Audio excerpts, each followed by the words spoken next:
results of the British Antarctic Expedition of 1907 under my command are as follows.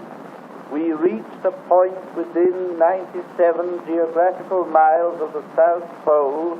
The only thing that stopped us from reaching the actual point was the lack of 50 pounds of food. Another party reached for the first time the South Magnetic Pole. Another party reached the summit of a great active volcano, Mount Erebus.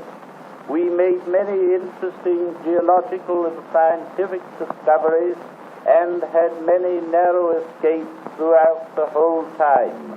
A typical narrow escape was when we were going up the great glacier towards the pole. We were marching along, three of us harnessed to one sledge in very bad light. Our last pony was being led by another man with 500 pounds of stores. All of a sudden, we heard a shout of help from the man behind. We looked round and saw him supporting himself by his elbows on the edge of a chasm. There was no sign of the pony, and the sledge was jammed with its bow in the crevasse. We rushed back and helped the man out, and then hauled the sledge out. Then we lay down to have a look, but nothing but a black gulf lay below. The pony may have fallen 1,000 or 1,500 feet. Anyhow, he's gone. What has happened was this. We, the first three, with our weight distributed, crossed in safety, in the bad light, the bridge over an unseen chasm. The weight of the pony following was too much. It crashed through, but the swingle tree of the sledge snapped, and that saved the sledge. The man leading the pony said that he just felt a rushing sort of wind.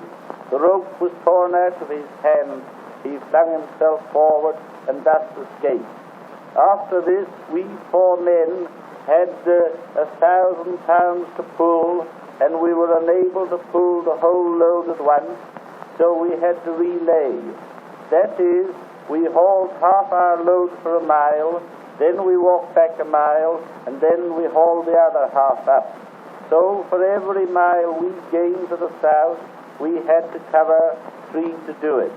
And slowly we arose up the largest and the longest glacier in the world, some days spending 12 hours doing 3 miles, other times spending nearly half the day hauling each sledge up by means of the alpine rope. And thus we went along, and thus we returned, having done a work that has resulted in great advantage to science, and for the first time returning without the loss of a single human life. And throughout all this, I was helped by a party of men who were regardless of themselves and only thinking of the good of the expedition. I, Ernest Shackleton, have today, March the 30th, dictated this record.